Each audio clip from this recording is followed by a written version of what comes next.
Bakit anong nangyayari sa Meta ngayon? Bakit wala ang Facebook? Hindi tayo makapag-login na nag-e-expire ang logging in. Anong nangyayari? Bakit ganon? Anong nangyari sa Facebook? Magkakasama ba ang Instagram, ang Facebook, ang WhatsApp, ang Messenger?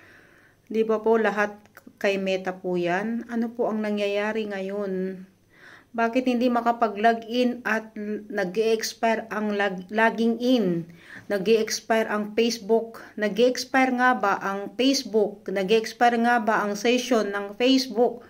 Ano po ang nangyayari ngayon? Ayan, sa lahat po ng pwedeng sumagot.